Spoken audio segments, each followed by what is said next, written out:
Highway पर सफर करते वक्त अगर आपने ढाबे का खाना नहीं खाया तो आपने अपने सफर को एंजॉय ही नहीं किया। और हां, देर रात अगर सुनसान से हाईवे पर कोई आपसे लिफ्ट मांगे और आगे जाकर पता चले कि आपने किसी भूत को लिफ्ट दे दी है,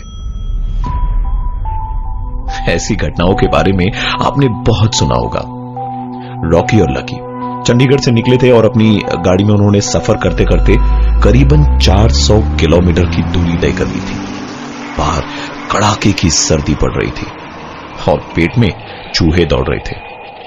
दोनों ने ढाबे पे रुक के खाना ऑर्डर किया ही था कि उनकी नजर अपनी गंदी हो चुकी गाड़ी पर गई। उन्होंने ढाबे पे एक बच्चे से कहा, अरे छोटू, वो गाड़ी धो दे यार। चंडीगढ़ से यहां एमपी तक करीब कुछ 400 किलोमीटर आ चुके थे रॉकी और लकी, तो गाड़ी तो गंदी होनी ही थी। गाड़ी धुलवा के, खाना खा के दोनों ढाबे से बाहर निकल के गाड़ी में बैठे ही थे कि गाड़ी की बोनेट पे एक उल्लू आके बैठ गया और अपना सर घुमा के विंड स्क्रीन से इन दोनों को देखने लगा। रॉकी ने खिड़की से हाथ निकाल के थोड़ा सा शोर करके उल्लू को उड़ा दिया और गाड़ी स्टार्ट करने वाला था कि उसकी गाड़ी की डिक्की से आवाज आई।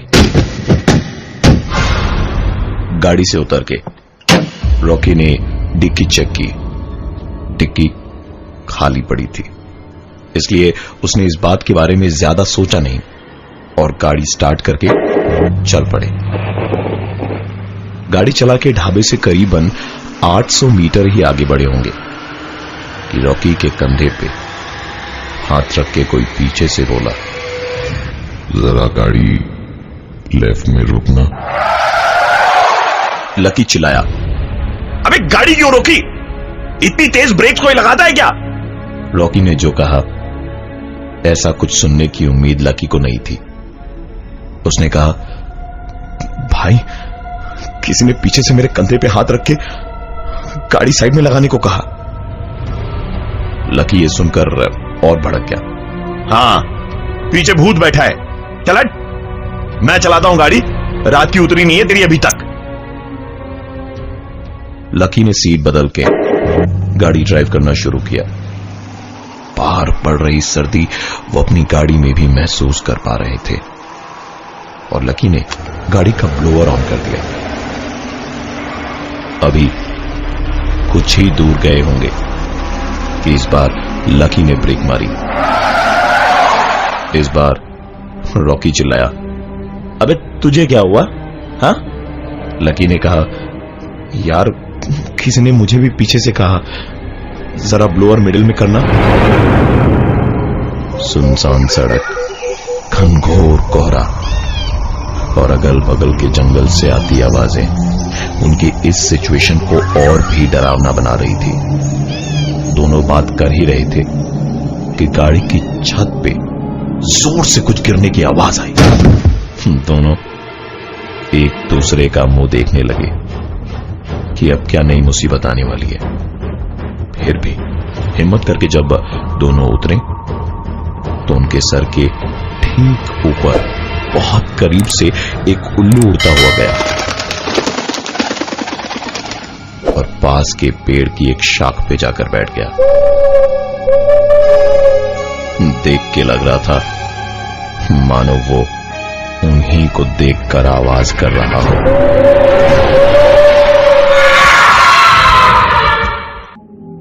रॉकी और लकी हाईवे पे अपनी गाड़ी से जा रहे थे।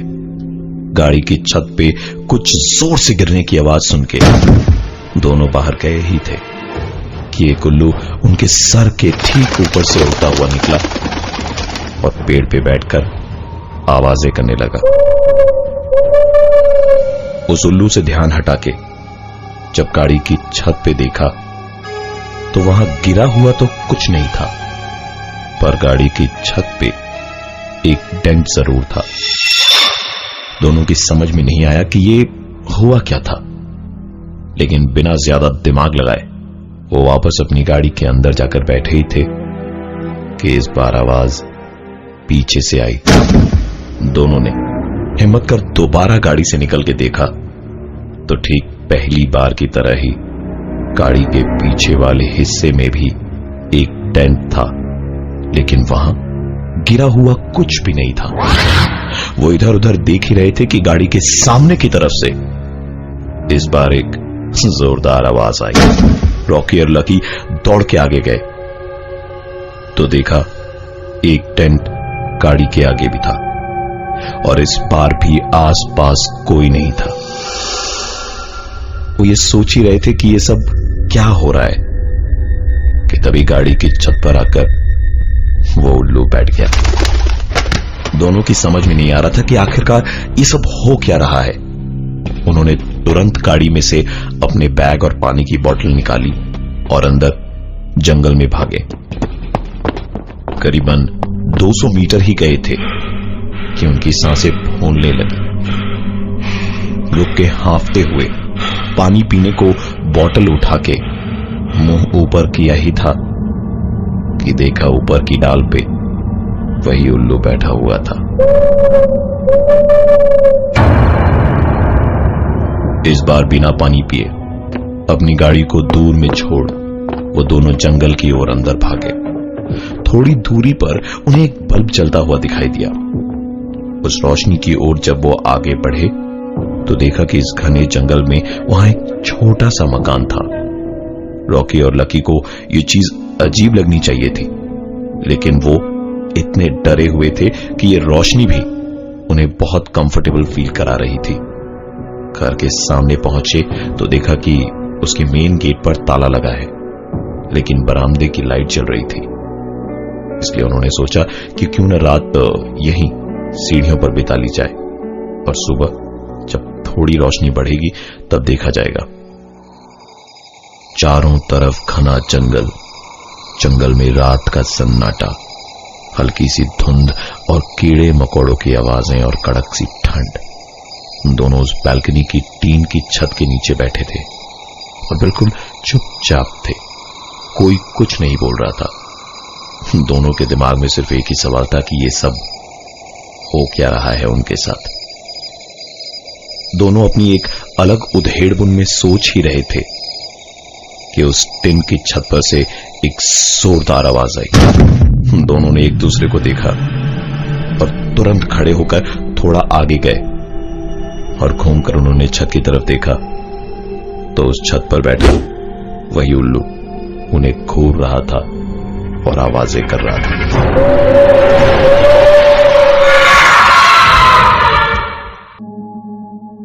रॉकी और लकी अब अपनी जिंदगी के इस सफर को कभी नहीं भुला सकते। चंडीगढ़ से एमपी वो बाइक कार करीबन 400 किलोमीटर की दूरी तय करके आए थे। बीच सड़क उनकी गाड़ी खराब हो गई। गाड़ी से उतर के वो जंगल में एक घर के बाहर बैठे ही थे कि उस घर की टिन की छत पर एक आवाज हुई। उठकर देखा तो वही उल्लू था जो पिछले कुछ मिनटों से उन्हें फॉलो कर रहा था। लकी और रॉकी ने उस उल्लू को देखते ही उस पे 2-3 पत्थर फेंक के मारे। उल्लू उड़ा और थोड़ी देर में वापस वहीं बैठ गया। दोनों इस उल्लू से इस कदर परेशान थे कि इस बार लकी चिल्लाया, गोली मार दे साले को, निकाल पिस्टल। रॉकी ने निशाना लगा के गोली मारी। इस बार वो उड़ के अंधेरे में गायब हो गया। जो जंगल अब तक मानो शांत था वो गोली की आवाज से जाग गया था। इस जंगल की सारी आवाजें एक साथ जोर पकड़ने लगी। धीरे धीरे ये आवाजें इतनी तेज हो गईं कि दोनों को अपने कानों पर हाथ रखना पड़ा। कान बंद करने के बाद भी आवाजें जोर पकड़ती गई, पर जब ये सारी आवाजें बर्दाश्त से बाहर हो गईं, तो रॉकी चिल्लाया, शट अप! उसके चीखते के साथ ही सारी आवाजें बंद हो गई, मानो ये जंगल जैसे एक बार फिर सो गया था। लकी और रॉकी चैन की सांस ले ही रहे थे कि तभी रॉकी का फोन बजा। ये सुनते के साथ ही लकी के मानो होश उड़ गए। वो चिल्लाते हुए रॉकी से कहता है, तुझे कहा था ना साले फोन ऑफ रखना, मरवाएगा साले, चल फोन ऑफ कर।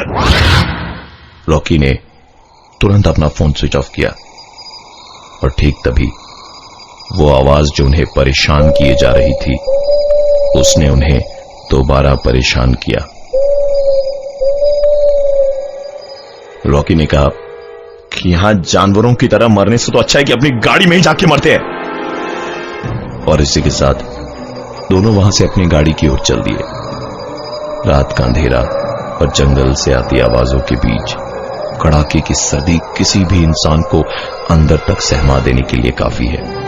जंगल से निकलकर जब मेन रोड पर आए तो उन्हें दूर दूर तक अपनी गाड़ी नजर नहीं आई। सुनाई दे रही थी तो बस एक मनहूस आवाज।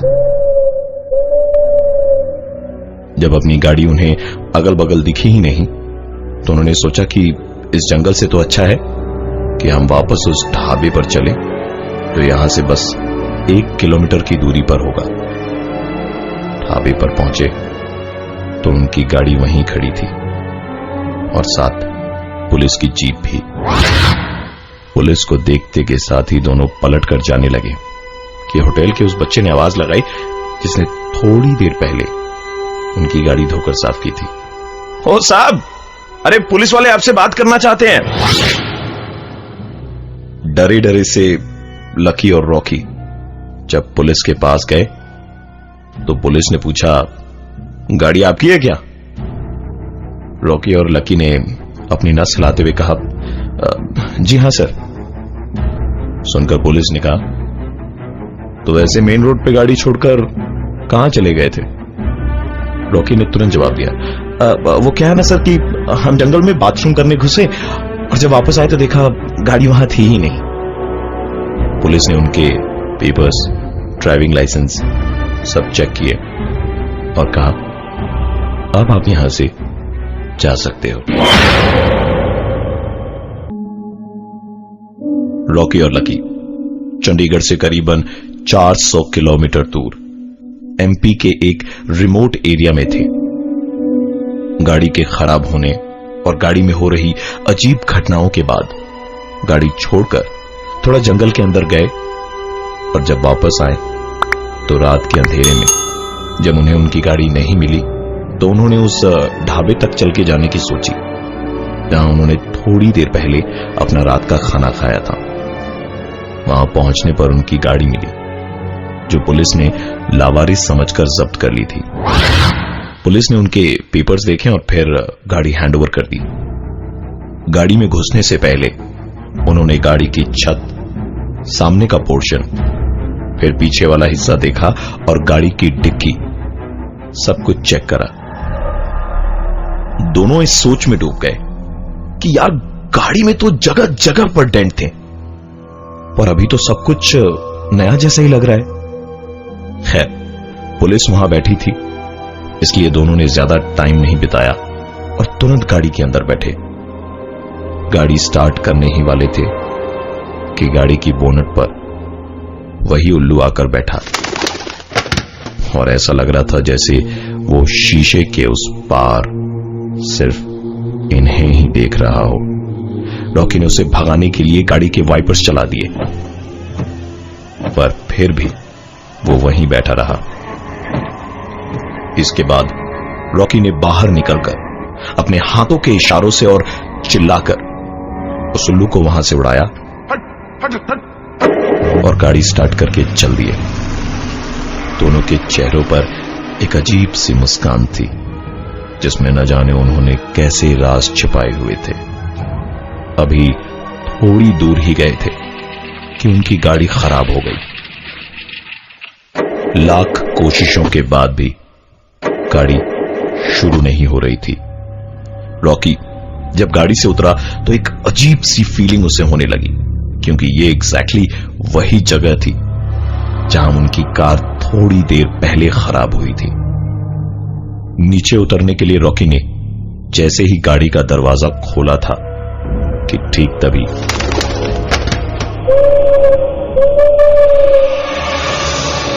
ये देख उसकी हालत और भी ज्यादा खराब हो गई थी। और वो तुरंत कार में बैठकर कार शुरू करने की कोशिश करने लगा। उसकी सारी कोशिशें जब बेकार हो गई तो सुबह तक इंतजार करने के अलावा उन दोनों के पास और कोई ऑप्शन नहीं था। गाड़ी की सीट को थोड़ा पीछे कर दोनों सोने की तैयारी करने लगे कि गाड़ी की डिक्की से आवाज आई। लकी ने कहा, रॉकी, तूने वो आवाज सुनी जो मैंने सुनी? रॉकी ने कहा, हां, लेकिन गाड़ी से नीचे उतरने की कोई जरूरत नहीं है, चुपचाप बैठा रही यहीं पे। थोड़ी देर में वो आवाज अपने आप बंद हो गई और दोनों ने चैन की सांस ली। आज की रात उनके साथ इतना कुछ हुआ कि कब उनकी आंख लगी पता ही नहीं चला।